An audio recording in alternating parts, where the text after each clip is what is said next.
Il sera aussi répercuté, et c'est déjà le cas sur les prix de l'électricité. Et donc, cela va augmenter les coûts de production et avoir un impact sur les entreprises qui produisent ici aujourd'hui au Cameroun.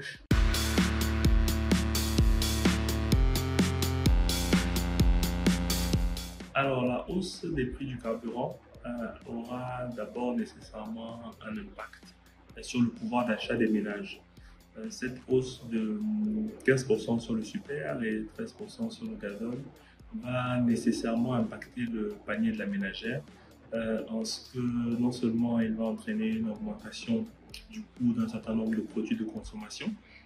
c'est déjà le cas, mais aussi surtout il va entraîner une augmentation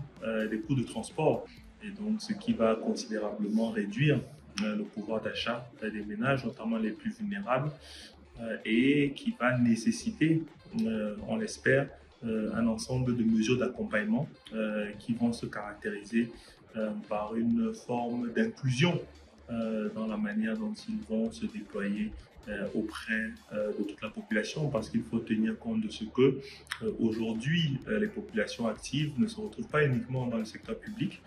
mais aussi et surtout dans le secteur privé et voire même dans le secteur informel. L'impact aussi va se mesurer au niveau de la compétitivité de nos entreprises, parce que qui vont devoir au niveau local et à l'international vendre leurs produits à des coûts plus élevés, ce qui va trancher nécessairement avec les coûts de production d'autres pays de la sous-région où les prix du carburant ont fait preuve de plus de stabilité, notamment au niveau du Gabon ou du Nigeria plus récemment. Et donc, ce qui va impacter les capacités productives de notre pays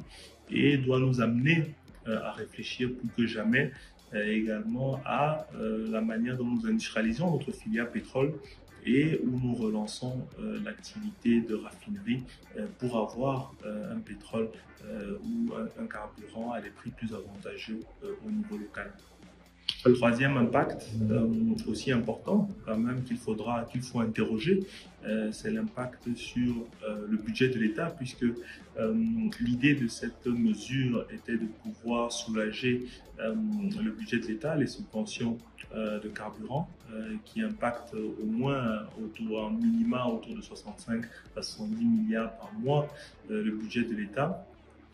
Avec cette hausse des prix du carburant, on espère réduire le montant de cette subvention, mais il ne faut pas oublier que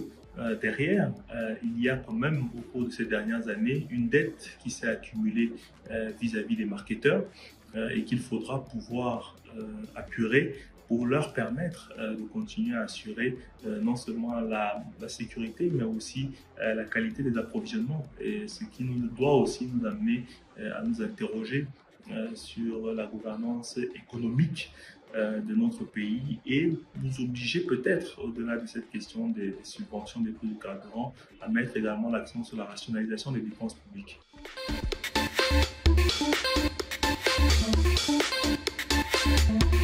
Des voies auraient pu être explorées, notamment autour de la structure des coûts du prix du carburant. Est-ce que, par exemple, on n'aurait pas pu jouer sur le levier fiscal et toute la parafiscalité qui impacte les prix du carburant pour pouvoir permettre, par ailleurs, aux ménages de pouvoir continuer à avoir un carburant avantageux tout en réfléchissant à d'autres voies pour compenser cette perte fiscale à travers d'autres niches fiscales, notamment sur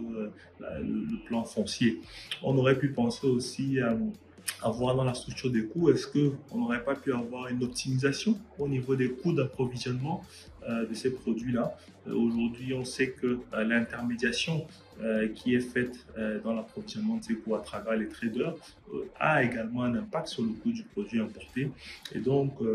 il est nécessaire, ou il aurait pu être aussi envisagé de réfléchir comment davantage optimiser les coûts d'intermédiation d'achat de ces produits importés.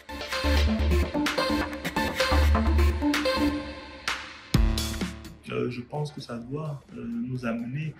à réfléchir davantage sur la nécessité de pouvoir améliorer le dialogue entre le secteur public et le secteur privé, pour que,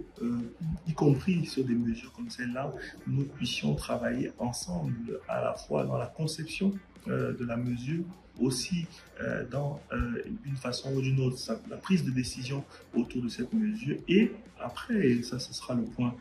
qui sera aussi important à relever, le suivi et évaluation de cette mesure, de manière à ce que, en tant que de besoin, les mesures d'atténuation, les mesures d'accompagnement puissent suivre pour garantir, comme vous le disiez, un climat social qui soit le plus apaisé possible, en protégeant le pouvoir d'achat des Camerounaises et Camerounais, la compétitivité des entreprises, et puis la viabilité, la soutenabilité à long terme de la dette publique.